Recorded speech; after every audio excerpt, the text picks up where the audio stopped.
Ano ang mangyayari sa iyo kapag pinagpapala mo ang isang totoong lingkod ng Diyos? Yan po pag-aaralan natin ngayong araw na to.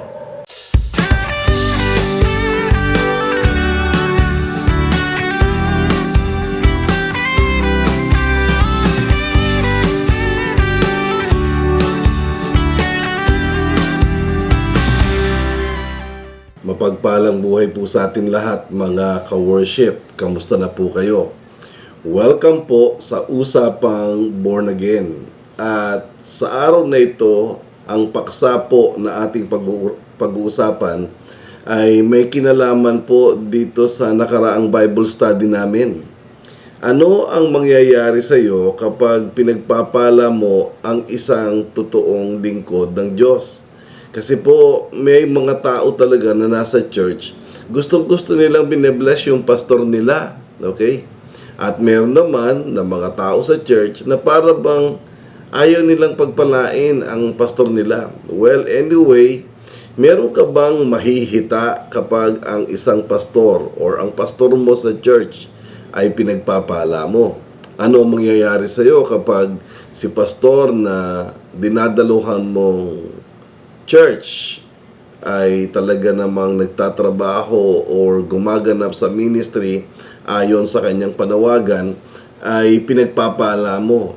Meron ka bang natatanggap na blessing kapalit ng pagpapala mo sa isang totoong lingkod ng Diyos? Ang sagot po, meron. Kaya lang mga kapatid, magbibigay muna ako ng disclaimer. Hindi ko po ituturo ang isang katotohanan ito na nakalagay sa Bible, nakasulat sa mga kwento, para for my personal gain. Hindi po. Akin lang po itong ituturo nang sa ganon ay mabuksan lang po ang inyong kamalayan na pag ang isang lingkod ng Diyos pala, yung totoo yung totoong lingkod ng Diyos ay pinagpapala mo, babalik sa iyo ang lahat ng pinagpapalang binibigay mo sa isang lingkod ng Diyos. Sino magbibigay? Yan po ay walang iba kung hindi ang Panginoong Diyos mismo. May katibayan po ba ako? Meron po mga kapatid. At ito po ang aking paksa na tatalakayin ngayon. Kumbaga, nais kong imulat ang lahat ng mga born-again Christian na kung saan, kung meron kang dinadaluhang church, at nakita mo na doon sa church na dinadaluhan mo, grabe ang dedication ng iyong pastor. To the point na talaga ang kanyang mga pangarap ay itinabi niya na.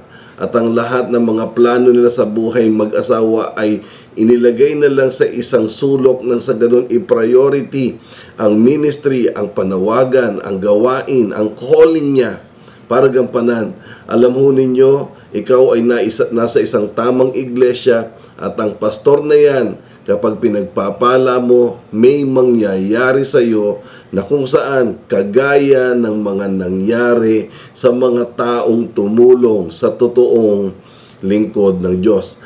Ang akin pong isasalaysay sa inyo ay part 1, okay? Ibig sabihin, meron itong part 2, mga kapatid. At ito pong dalawang part na ito na akin pong ituturo sa inyo ay magbibigay po sa inyo ng bukas na kaisipan at masasabing, ay, ganun pala yun. Dapat pala si pastor ay pinagpapala ko. Okay? Well, ang totoo, tatapatin ko kayo, ayoko ituro ito eh. Ayoko. Kasi ang mangyayari ho nito, parang ang mangyayari, binabrag ko na bilang isang pastor, na sasabihin ko, ay, kaya naman tinuturo ni Brother Dong yan para sa pakinabang niya. Okay? Yung totoo po, hindi. Kailangan ko lang po talaga itong ituro sapagkat nakasulat sa Bible eh. At dahil sa nakasulat siya sa Bible, hindi ko siya pwedeng isang tabi or isensor dahil hindi siya nararapat. Kung hindi, dapat talaga siyang ituro. Hindi ko naman pwede naman na doon sa pagkakabasa ay ulit-ulitin ko na sa tuwing magsasalita ako, ito ay kikwento ko for my personal gain. Alam naman natin sa panahon natin ngayon na ang daming pastor po na nagsiyaman gamit ang Biblia. Kumbaga, ginamit nilang hanap buhay ang pagiging ministro na kung saan may mga mas mayayaman pa nga sa isang businessman. Okay? Bible lang ang puhunan. Konting drama lang sa pulpito. Tapos, ayan na, bumabaha na ang pera. Hindi po mga genuine yan eh. Okay? Na kung saan kinakaladkad nila yung gawain ng Panginoon to the point na magkakamal lang sila ng salapi. Okay? Ang masakit kasi nito, meron totoong pastor, meron totoong lingkod ng Diyos, may totoong pastor, pero meron ding nagpapanggap lang. At sa karanasan ko, ang mga nakikinabang, yung mga nagpapanggap lang. At ang kaawa-awang totoong mga pastor, yung talagang naghihikahos, ni walang makain. Tapos bandang huli, only to find out na ito pala mga pastor na ito, sila pala yung mga genuine. Well, ako po'y magpapahayag ng isang panayam sa inyo that I would be neutral. Okay? Ibig sabihin, hindi ko ito ituturo for my personal gain. Hindi ko ituturo para ako makinabang sa topic na ito. Kung hindi, ituturo ko po ito para magkaroon po kayo ng isang bukas na kaalaman patungkol po sa isang katotohanan na may mga tao sa Bible na pinagpala nila ang lingkod ng Diyos, na ang naging bunga ng pagpapala nila sa mga lingkod ng Diyos, pinagpala ng Diyos ang buhay nila. Okay?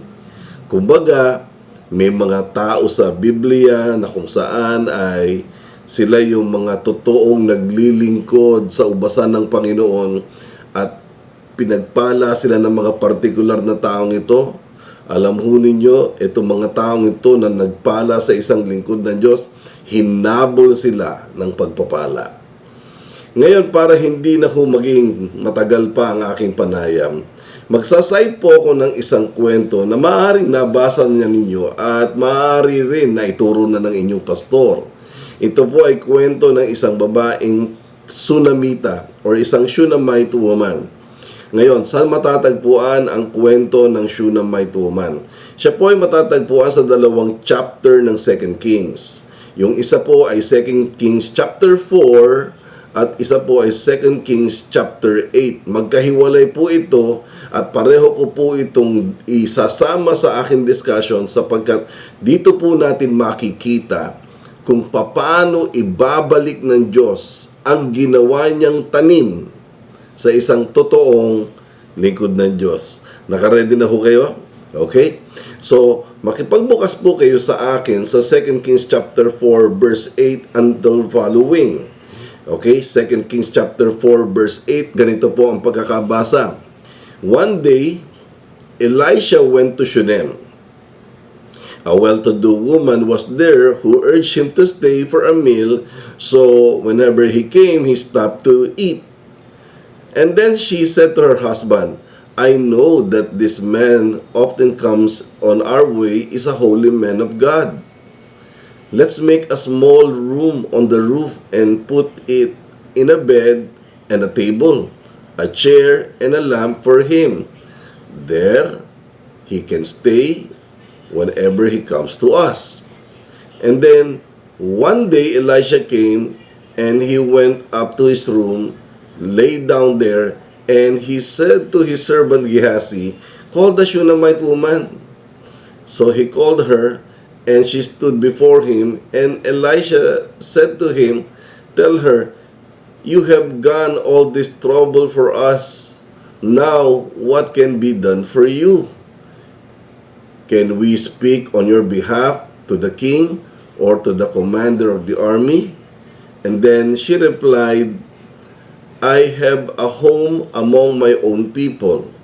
And then verse 14 it says, what can be done for her? Elisha asked. And then Gehazi said, well, she has no son and her husband is old. And then Elisha said, call her. So he called her and she stood on the doorway. About this time next year, Elisha said, you will hold a son in your arms. But she objected, no, my Lord, Don't mislead your servant, O man of God. But the woman became pregnant, and the next year about the same time, she gave birth to a son, just as Elisha had told her. So hanggang dyan na lang po muna tayo, mga kapatid.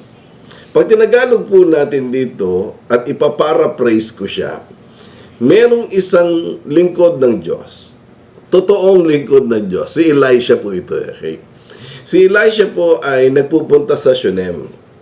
Tapos, may isang maalwan na buhay na isang babae, isang Sunamita, na kung saan ay nabe-bless siya pag nagpupunta si Elisha sa kanilang barangay. At ang nangyayari pa nga, pag pumupunta si Elisha, ay bukas ang pintuan niya para i-accommodate si Elisha. Siguro pinapakain, pinapamerienda, at siya namang paunlak ni Elisha sa tuwing niyayaya siya ng Shunammite woman kapag si Elisha po ay pupunta sa lugar na yun. Okay?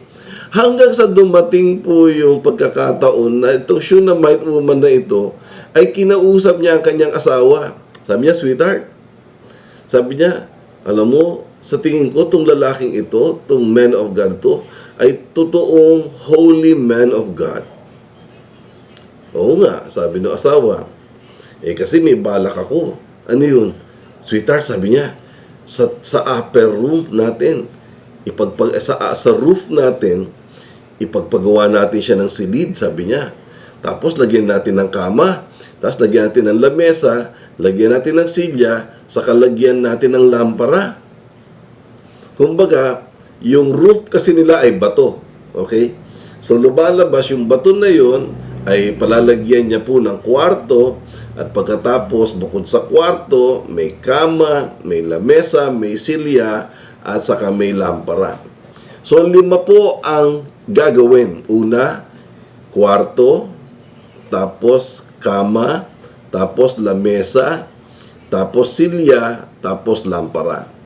Okay? Ito po ay nakumpleto sa pagkakagawa. Okay? At every time na po na pumupunta si Gehazi, ay hindi lang po siya ina-accommodate, may lodging pa. So may board and lodging. Ibig sabihin, nakakakain na po dito si Elisha at may kwarto pa siyang dinedicate talaga ng Shunammite woman sa tulong ng kanyang asawang mabait para si Elisha po ay matutulog doon, makakapagpahinga sa isang journey or sa isang biyahe na matagal, mahaba at nakakapagod. Yun po ang nangyari. Kaya lang, dumating yung pagkakataon na para bang every time na dumarating tayo dito, lagi masarap ang pagkain. Tapos meron pa tayo napapahingahan. Sabi niya, patawag mo nga, sabi niya. So, tinawag nung assistant na ang pangalan ay Gehazi, ang Shunammite woman. Tapos, sabi niya, you have done all this trouble for us. Okay? Hindi naman trouble na nato-trouble sila, no? Ibig sabihin, nagkakaroon na kami ng alalahanin sa bagay na ginagawa mo sa amin. Kasi, ang dami-dami mo nang naitutulong. Ano ba maipaglilingkod namin sa iyo? Gusto mo ba kausapin namin ang hari o ang general? Para nang sa ganun, kung may kailangan ka, makahingi tayo ng tulong. Dahil malamang po, meron pong connection si Elisha sa hari o kung hindi doon sa general. Okay? At ang sabi naman po dito ng Shunammite woman, ay wala po. Kami naman po yung maayos ng aking asawa. At may kaya po kami. Kumbaga, kami naman po yung maalwan sa buhay. Ganun ba? Sige po, alis na po ako. Di umalis. Sabi niya, paano kaya natin siya mapagpapala sa ganitong bagay na ginagawa niya sa atin? Sumagot si Gehazi, yung assistant. Boss, sabi niya, wala silang anak. Ha? Wala silang anak. Yung husband niya, matanda na. Ganun? Patawag mo ulit. Di, pinatawag po ulit yung Shunammite woman at sa kanyang pagtayo sa pinto, sabi kagad ni Elisha, Ma'am, next year, may anak ka na, lalaki. Oh. Sinabihan po siya ganun. Sabi niya, next year about the same time, panahon to, may karga ka ng isang anak na lalaki. Pogi. Diba? At nag-ano po yung babae, sabi niya, Panginoon, huwag niyo po akong paasahin. Huwag na po. Okay na po ako. Sabi niya. Siguro, ito akin lang. Matagal na silang umasa magkaanak na baka nagpatingin pa sila sa mga doktor, di ba? At pagkatapos ay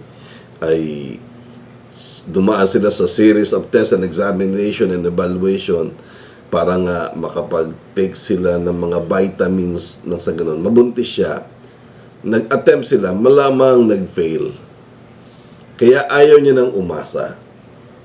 Kaya lang, palibhasa si Elisha po ay isang totoong lingkod ng Diyos. Nung bitawan niya ang ganitong salita, nagkatotoo nga, the following year, may anak na yung babae, isang batang lalaki.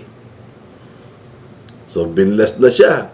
Kumbaga, natapatan na yung kanyang ginagawang accommodation kay Elisha na kung saan ay masasabi nating yung pagpapakain niya kay Elisha, yung kwarto, yung kama, yung silya, yung lamesa at saka yung lampara, tinapatan na ng baby or isang bouncing baby boy at lumaki po itong batang ito, mga kapatid. Kumbaga, pagpapala, kumbaga, ang puhunan mo lang naman ay pinakain mo ito, binigyan mo ng kwarto, pero yung inaasam mo na sanggol, ayan, dumating. Di ba? Kita po ninyo itong mangyayaring ito. Tuloy po natin. Ang sabi po dito sa verse 18 ng 2 Kings chapter 4, kung bukas ang Bible ninyo, ganyan po nakalagay. The child grew, and one day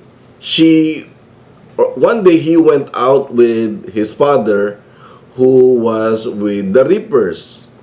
And then he said, my head, he said to his father. And his father told the servant, carry him to his mother. And then after the servant had lifted him up and carried him to his mother, the boy sat on her lap until noon, and then he died. And then she went up and laid him on the bed of the man of God, then shut the door, and then went out. And then she called her husband and said, please send me one of the servants and a donkey so I can go to the man of God quickly and return. Why? Why go him today? He asked. It is not the new moon or the Sabbath. Well, it's all right, she said. So she saddled the donkey and said to her servant, lead on, don't slow down for me unless I tell you. So she set out and came to the man of God at Mount Carmel. When she saw her at the distance, the man of God said to his servant Gehazi, look, there's the Shunammite. Run to meet her and ask her, are you all right? Is your husband all right? Is your child all right? And then she said, everything is all right. But when she reached the man of God at the mountain, she took hold of his feet, and then Gehazi came over and pushed her away. But the man of God said, leave her alone. She is in a bitter stress or bitter distress, but the Lord has hidden it from me and has not told me why. And then she said, did I ask you for a son, my Lord? Didn't I tell you, do not raise my hopes? And then Elisha said to Gehazi, tuck your cloak. into your belt. Take my staff into your hand and run. If you meet anyone, do not greet him. If anyone greets you, do not answer. Lay my staff on the boy's face. But the child's mother said, as surely as the Lord lives and as you live, I will not leave you. So he got up and followed her. Diyan na lang po muna tayo mga kapatid. Okay? Pag tinagalog natin, ang sabi diyan, sumama yung bata. Child na siya, hindi na siya baby. So most likely, mga around 4, 5 years old pa, sama ako. Sama ka, aani tayo. O sige, sama ka. Kaya lang, mainit. So, doon sa init na yun ay parang nagkaroon ng extreme heat. At na-stroke siguro yung bata. Sumakit ang ulo. Sumigaw siya ng, my head, my head. At sabi nga nung lalaki, dali niya siya sa mama niya. At dinala nga yung bata sa mama niya at pagkatapos ay siya namang kinalong. Kaya lang, paiksiin natin ang kwento, namatay yung bata. Namatay. Okay? Nung namatay ang bata, ang ginawa nung Shunammite woman ay inakyat niya ito sa upper room, sa kwarto ni Elisha. Inihiga doon sa kama ni Elisha. Sa pag-asa na mabubuhay pag hiniga mo sa isang anointed na kama ng isang totoong lingkod ng Diyos. Kaya lang po ang nangyari po ay wala pa rin. Wala pa rin. So nung nakikita niya walang nangyayari, nagpaalam siya sa kanyang asawa. Sabi niya, pupunta ako doon sa lingkod ng Diyos. Okay? Well, paiksin natin, pumunta nga po siya. At pagkatapos po ay nagkita sila ni Elisha. Sabi niya, di ba, sabi ko po sa inyo, huwag niyo akong paasahin na kung natunugan ni Elisha ang mabigat na problema patungkol dun sa bata. Okay? Sabi niya kay Giasi, Giasi, mauna ka. Kunin mo tong aking tungkod. Pumunta ka dun sa bata, ipatong mo ang aking tungkod sa katawan ng bata. Okay? Eh di sa sunod naman si Giasi. Pero ang Shunammite woman, hindi siya pumayag eh. Sabi niya, hanggat hindi ho kayo maalis dito, hindi ako alis dito. So lumalabas, ang nangyari po, nagtungo rin si Elisha doon sa bahay, sa upper room, doon sa tinutulugan niyang kwarto. Kasama niya ang Shunammite woman. Why? Kasi po nung dumating po si Gehazi, tinupad niya yung pinag-uutos na ihiga, nakahiga yung bata at ipatong yung parang rod o yung tungkod ni Elisha. Kaya lang, walang nangyari. Walang buhay na dumating sa bata. Patay pa rin ang bata. Okay? At buti na lang, tama ang desisyon ni Shunammite woman at ni Elisha na sila ay sumunod kay Gehazi. Okay? At dito nga po ay sinabi po dito sa kwentong ito, verse 32, when Elisha reached the house, there was the boy lying dead on his couch. And then he went in. He shut the door on the two of them and then prayed to the Lord. Then he got up on the bed, lay upon the boy, mouth to mouth, eyes to eyes, hands to hand. As he stretched himself upon him, the boy's body grew warm. And then Elisha turned away, walked back and forth in the room. Then he got on the bed, stretched out upon him once more. And then the boy sneezed 7 times. He opened his eyes. Okay? So, nung ipatong yung rod, hindi nabuhay. Nung dumating po si Elisha, sinarado niya pinto. And then he prayed back and forth. Ang ginawa niya po, dinadaganan niya po yung bata. Magkatapat ang kanilang mata, magkatapat ang kanilang ilong, magkatapat ang kanilang bibig, magkatapat sila ng kamay na ganyan. Nakadapa po siya. Tapos, initially, umiinit yung katawan ng bata. Pero wala pa rin, kumbaga, reaction na mabubuhay, mainit lang. So, lakad uli si Elisha back and forth, at pagkatapos po ay dinaganan niya ulit yung bata, mata sa mata, ilong sa ilong, bibig sa bibig.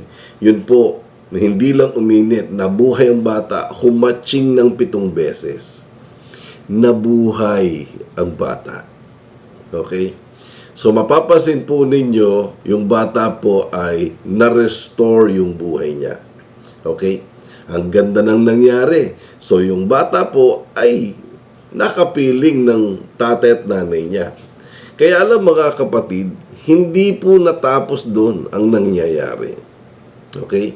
Tatawid po tayo sa chapter 8 ng 2 Kings. So, kanina po ay 2 Kings chapter 4. Ngayon po tatawid tayo sa 2 Kings chapter 8. Ano po ang nakalagay mga kapatid? Now Elisha said to the woman whose son had restored to life, "Go away with your family and stay for a while wherever you can, because the Lord has decreed a famine in the land that will last 7 years. So the woman proceeded as the man of God said. She and her family went away and stayed in the land of the Philistines for 7 years. Ito pong chapter 8 na to, iba na kwento. Masaya na ang pamilya, malaki na yung bata, at pagkatapos po ay dumalaw si Elisha sa bahay nila. Sabi niya, "Man of God, kamusta na po?" "Shunammite woman, may sasabihin ako sa iyo. Umalis kayo dito. Magpakalayo-layo muna kayo. Pumunta kayo sa isang lugar na kung saan mag-i-stay kayo for 7 years. Kasi nag-decree ang Diyos na sa lugar na to ay magkakaroon ng tagtuyot. Magkakaroon ng famine." Ganun po? Oo. Umalis kayo para kayo ay maingatan. Hindi kayo madamay ng tagtuyot o ng famine. So lumalabas, umalis po sila. Sinunod nila yung instruction ni Elisha at sila po ay tumuloy sa Philistines. Ilang taon? 7 years po. 7 years. At pagkatapos po nun, at the end of the 7 years, bumalik na po sila sa kanilang property, sa kanilang bahay, sa kanilang bukirin. Kasi po may farm sila eh. Ang problema, may umo-occupy na. May gumagamit na ng kanilang bahay. Meron ng umaangkin ng kanilang lupain na para bagang wala na silang mababalikan pang anumang ari-arian. After 7 years, mga kapatid. Ang sabi dito, basahin ko po 2 Kings chapter 8 verse 3. At the end of the 7 years, she came back from the land of the Philistines, and then she went to the king to beg for her house and her land. Yan po nakalagay. Kasi po, nung pumunta siya, wala na siyang property. Well, the best move is to go to proper authorities. At ang proper authorities po, walang iba kundi ang hari. So, pinuntahan po niya yung hari. Okay? At doon po sa palasyo ng hari, or sa lugar ng hari, sa bulwagan ng hari, ay may eksenang nangyayari na yung hari po ay nakikipag-usap sa assistant ni Elisha. Sino yun? Si Gehazi. So, yung hari ay nakikipag-usap kay Gehazi. Ayan ang sabi dyan, verse 4 ng 2 Kings chapter 8. The king was talking to Gehazi, the servant of the man of God, and he said, "Okay, tell me about all the great things Elisha has done." So, doon po, nakaupo yung hari. Pag tinagalog natin, Gehazi, kwento mo nga sa akin yung mga magagandang ginawa ng boss mo, si Elisha. Sir? Ang dami ginawang magaganda niyan. Meron humalupit yan. Yung palakol po, lumubog sa ilog eh. Tapos ginanon niya lang po, lumutang yung pinakabakal ng palakol. Talaga? Opo. Iba yan, sabi niya. Ang napaka-anointed po ni Elisha. Gano'n si Elisha, di ba? Pero ang pinakamalupit po yung yung sabihan niya yung babae na may matandang asawa. Tapos yung babae ay umaasa magka-baby pero hindi na kaya. Yung Shunammite woman po. Ano nangyari? Naku sir, sinabihan niya, next year, mga anak ka, isang lalaki. Ano nangyari? Nagkakatotoo. Nagkaroon ng anak, lalaki. Galing di ba? Kumbaga, kinakwento niya, di ba? Parang gano'n eh. At hindi lang yun, sir. Namatay yung bata. Talaga? Namatay? Oo. Ano po nangyari? Pagkatapos ng nangyari, well, sabi niya, pinag-pray. Hinigaan, dinapaan, mata sa mata, ilong sa ilong, bibig sa bibig. Tapos, nabuhay. Oo talaga, nabuhay, sir. Nabuhay. Sabi niya, baka niloloko mo naman ako. Baka niloloko. Sabi niya, hindi. Sabi niya, alam mo ninyo, mga ka-worship, nagkataon habang nagkikwentuhan yung hari at saka si Gyasi, dumadating yung babae. Kasi nga yung babae ay hihingi ng tulong sa hari. Dahil nga yung property niya, may iba na nakatira. Okay? Tapos sabi ni Gyasi, ayan, sabi niya, ayan yung babae. Yan yung Shunammite woman. Yan yung hindi magkaanak. Tapos after a year, nagkaanak. Tapos sabi niya, yan yung kasama niyang bata. Sir, yan yung anak na lalaki na sinasabing ipinangako. Namatay nga ako yan, tapos nabuhay ulit. Ganun. Oh. Tapos sabi niya, sa verse 6, sabi niya, halika dito. Tinatawag ng hari. Sabi niya, ikaw yung Shunammite woman na nagka-baby? Opo. Yan yung baby mo? Opo. Totoo namatay yan? Opo. At nabuhay? Opo. Galing. Galing naman. At teka, ba't ka nga pala nandito? Well, sabi niya, kasi po, mahal na hari, hingi sana akong tulong sa inyo eh. Bakit? Kasi po sinabihan kami ni Elisha na umalis dito ng 7 taon. So, umalis po kami ng 7 taon kasi po magkakaroon ng famine. Oo, nagkaroon ng famine 7 years. After 7 years po, bumabalik na po kami. Okay. Welcome. Kaya lang, sir, sabi niya, yung property po namin may iba nang umaangkin. Yung farm po namin ay iba na yung naghahari-harian at ayaw ibalik sa amin ang amin pong mga original na property, pati bahay namin. Ganon? Sabi niya. Sabi niya, ipatawag mo yung sekretarya ko. Pinatawag yung kanyang sekretary. Okay? Ito yung sinabi ng hari. Okay? Verse 6. Sabi diyan, then, the king assigned an official to her case, and the king said to him, give back everything that belonged to her, including all the income from her land from the day she left of the country until now. Ibig sabihin ganito, Secretary Liga, ibalik sa kanyang lahat ng kanyang ari-arian, bahay at sa kanyang farm. Okay?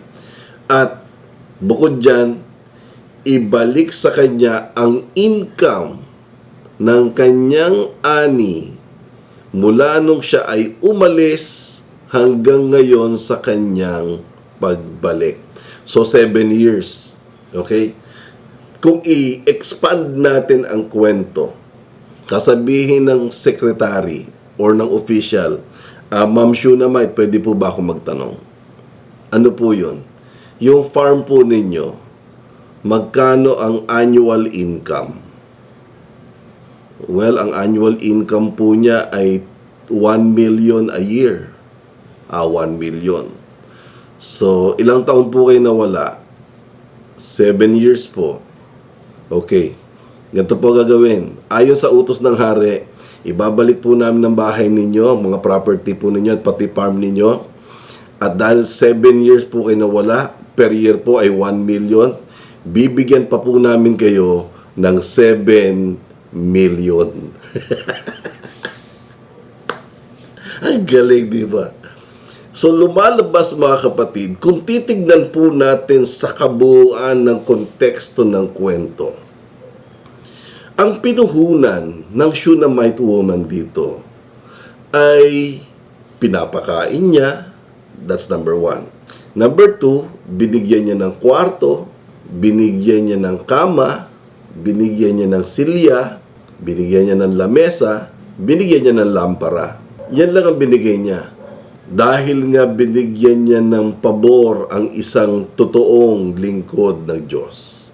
At ang Diyos naman, na kung saan pinaglilingkuran ng totoong lingkod na si Elisha, siya ang nagsukli o nagbalik ng siksik-liglig na umaapaw. Ano yun?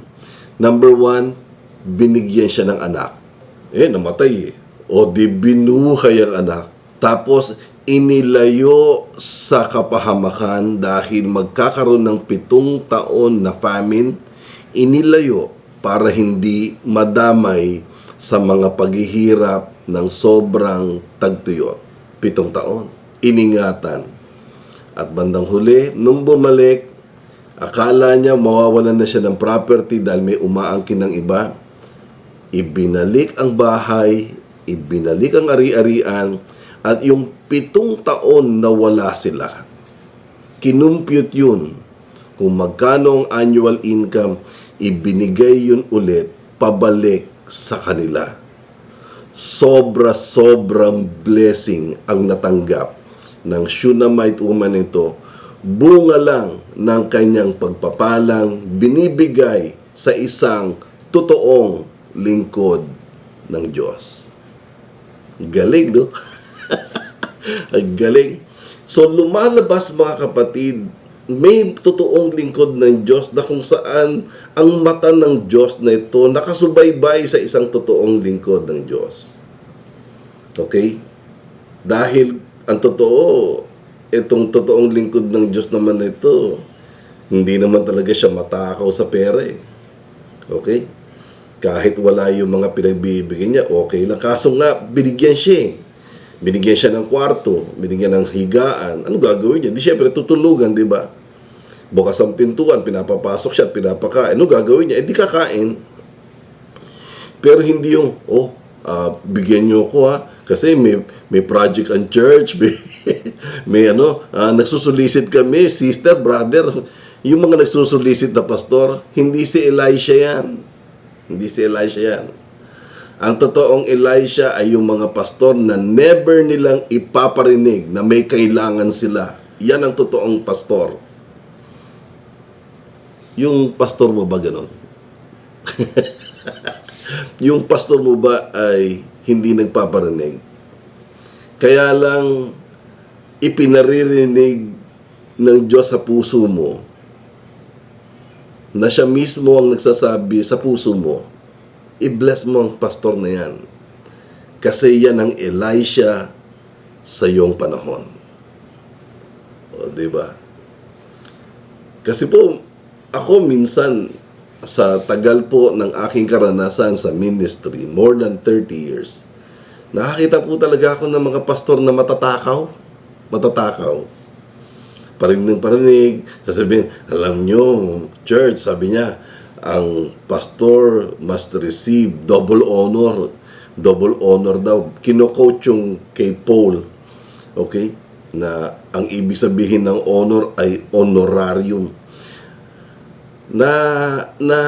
Nasasaktan ako sa mga pinaggagawa ng mga pastor na ito na sa tingin ko hindi totoong pastor eh. Na nadadamay yung mga genuine na lingkod ng Diyos dahil sa pagiging greedy sa pera. Kaya tuloy ang iba parang nadidishearten na, ayaw na. Pero ang totoo po nito, mga kapatid, meron talagang totoong pastor na totoong lingkod ng Diyos. At kapag natumbok mo ang totoong lingkod ng Diyos na ito, na kung saan madali mong malaman na totoo siya dahil number one, ang salita na kanyang binibitawan ay may kapangyarihan. Okay? Kumbaga, pag sinabi niyang, next year, pagbalik ko, may baby ka na. At nang kakatotoo, ibig sabihin yan, genuine na pastor yan. Okay? In other words, if he prayed for you, and when he prayed for you, yung prayer niya para sa iyo ay ginagrant ng Lord. Okay? Genuine na lingkod yan. Kapag si pastor ay hindi kanya hinihingan, okay? Genuine na pastor yan.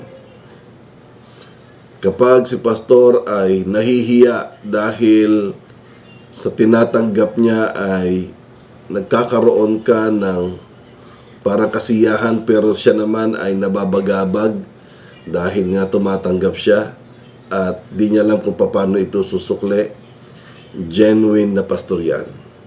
Genuine na pastor yan. Sa ngayon, mahirap humanap ng totoong pastor. Mahirap. Dahil ang totoong pastor po, parang mabibilang mo na lang sa daliri. Mga ka-worship, ang akin pong message sa inyo ay kapag sa church ninyo, yung pastor ninyo ay nakikita ninyo yung category ng mga binabanggit ko. Okay? Na pag pinuntahan mo sa bahay, wasak na ang washing machine, mairong yung washing machine. Hindi sila makabili ng bago ng asawa niya. O baka pagpunta mo sa bahay, ni washing machine, wala. Diba? Tapos, maayos, matipid, diba? Kaya lang, kapos, kinukulang. Pero pagdating sa pulpito, sa pagpapastor, ginagampanan niya ang tungkulin niya ng buong lakas, buong puso. Sa kabila ng kakapusan nila na dapat sana nagtatrabaho na lang siya kesa sa ilaan niya ang panahon niya sa pagtaguyod ng church. These genuine pastors are genuine men of God. Genuine men. Yung pag tumayo sila, nagpapahayag sila, walang drama, puro katotohanan, walang paparinig, na ang ending nang hihingi sila ng pera, walang solicitation, at ang kanilang pagpapahayag ng katotohanan ay solid. Sa totoo lang, sila yung Elisha. Elisha na kung saan subukan mong taniman, babalik sa'yo ang tinanim mo. Bakit? Kasi sila ay mga totoong lingkod ng Diyos. Sa isang banda po, ang pastor po talaga dapat inaalagaan, minamahal, tinatangkilik. Masakit para sa akin yung nababalitaan kung nahihirapan na nga yung pastor ay sinisiraan pa. Nagkaroon akong pastor na kaibigan na ganyan, na ang sipag-sipag niya, nag-i-evangelize siya, tapos ay talagang araw-araw siyang nasa ministry, kaya lang mahirap lang siya, at hindi siya nakatapos ng kolehiyo. Kaya yung mismo mga leader ng church, tinatrato silang mag-asawa na parang busabos. Nagalit ho ko nun. Pinagwikaan ko yung mga elder nila dun. Dahil binibidyohan nila yung babae, yung asawa ni pastor, habang namumulot ng kahoy para panggatong. Tapos pinagtatawa nila. Nagalit ko talaga ako. Nagalit ako. Ang masakit, Ako ay pinagalitan ng mga elder ng church dahil hindi ko daw yun dapat ginawa. Hindi nila kinampihan yung pastor. Hindi nila kinampihan yung babae. Ang kinampihan nila yung nagbibideo ng mga para mga babaeng mga elder doon. Paano? Magkakapareha sila. Takot silang mawala yung mga nagbideo kasi mayayaman. Yung namumulot ng kahoy at saka yung asawa niyang pastor na kaibigan ko, mahirap. Alam mo ninyo, namatay po yung kaibigan kong pastor. Namatay. Namatay siya na kung saan hindi nagbago ang kanyang pananampalataya. Totoo siyang lingkod. Totoong lingkod. At medyo masakit lang sa akin kasi magkaibigan kami. Kapag meron siyang gustong malaman ng mga sita sa Bible, message siya ng message sa akin at ito po ay sinasagot ko naman. Ilang pastor ang kagaya niya na totoong lingkod at nakakaranas ng grabing pagdurusa sa kamay mismo ng mga member ng church.